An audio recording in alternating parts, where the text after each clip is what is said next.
Hello, my name is Amber Rose. I'm a model and entrepreneur. Thank you. But most importantly, I'm a mother. My whole world revolves around providing for my children, keeping them safe, and giving them an opportunity for a better life. That's something that unites all American parents, whether we're Republicans, Democrats, conservatives, or liberals. We all want a better country for our children.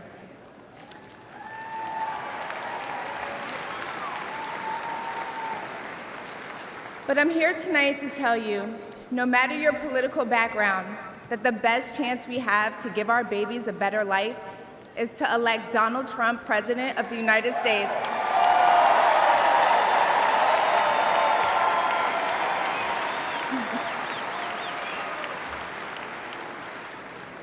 Now, you may be wondering why I'm up here telling you this.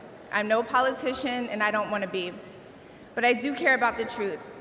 And the truth is that the media has lied to us about Donald Trump.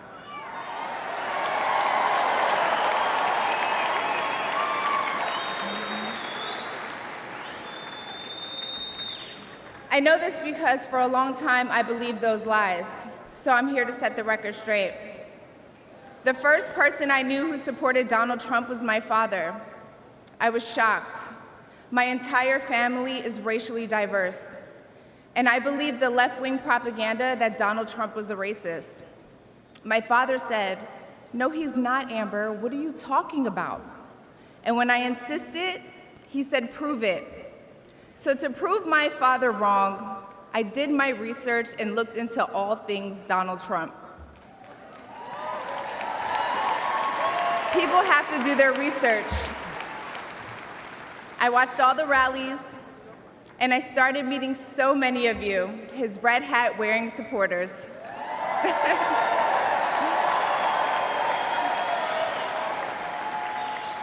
I realized Donald Trump and his supporters don't care if you're black, white, gay, or straight. It's all love.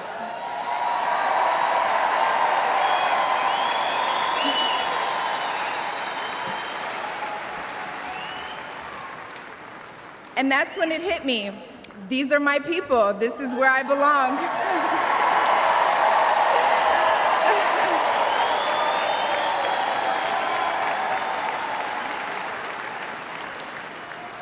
So I let go of my fear of judgment, of being misunderstood, of getting attacked by the left, and I put the red hat on too. Thank you.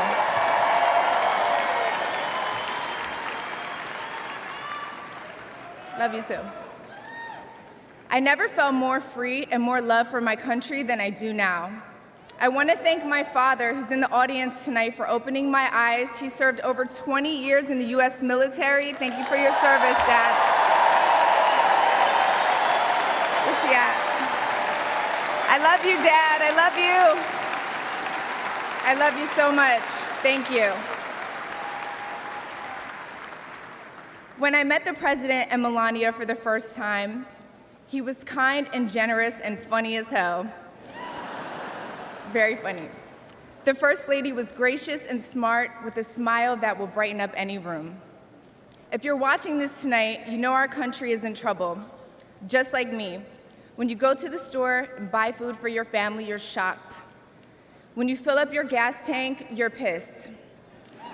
I know I am.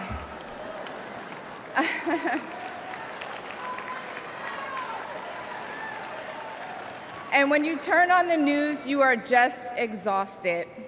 Inflation is out of control, and you know in your heart it was not like this under Donald Trump.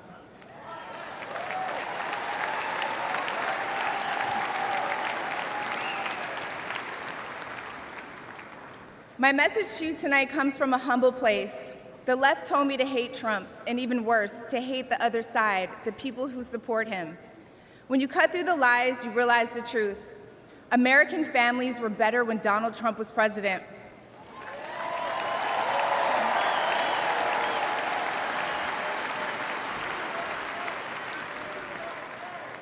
We were safer, wealthier, and stronger. A vote for Donald Trump is a vote to put money back in our pockets and good food on our kids' plates. Yes. Or, as Trump would say, it's a vote to make America great again. Thank you so much. I mean, it's fascinating to have her as a speaker there. I think she has some 20-odd million Instagram followers. 23 million Instagram followers. So I just have to say, the stagecraft, the sequencing of this whole moment tonight, this is what Donald Trump does best. He's the producer-in-chief, him walking out, Lee Greenwood playing, and then first you're hearing from an everyday American talking, but then a social media influencer with 23 million followers who young people are looking at, and young voters are up for grabs this election. Throw in there also, Donald Trump is now a meme everywhere. You know, best not miss if you're going to shoot the king. Like, this is what is on TikTok. This is what tens of millions of young voters who are not necessarily decided, they don't have longstanding party affiliation, are seeing. He's making a play there. It's very smart. And to be honest, she was one of the most effective communicators we've seen tonight. I'll admit something. I had no idea who this was. So I looked it up, and then I called a friend of mine, and I said, do you know who this is? And they didn't know. Also a political person. But that's the point. They have put someone on the stage who reaches into this whole group of Americans who are not necessarily engaged at all in our politics or in our civics. These kinds of voices, I heard some grousing about this from some of the conservative. This is how you change the composition of the electorate. Yeah, that was probably the most dangerous speak for the Democratic coalition. That is a young woman of color. She's describing the experience a lot of people have, feeling that maybe if you're around too many liberals, you might get criticized too much, or you might not be able to speak your mind.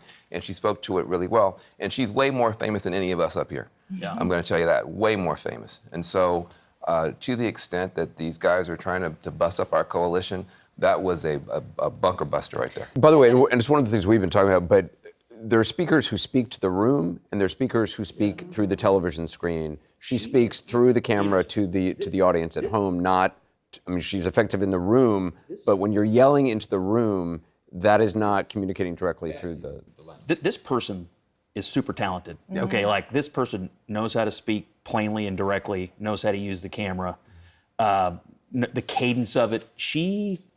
They got something there. Yeah, and it really is hard. In those big arenas, it's hard not to want to fill up the room. You want to scream and make sure the grandma in the back can hear you. But you're not talking to the 30,000 people there. You're talking to the 30 million people at home. And she was the most effective. You can be heard in the hall, but you're in somebody's living room. She understood that.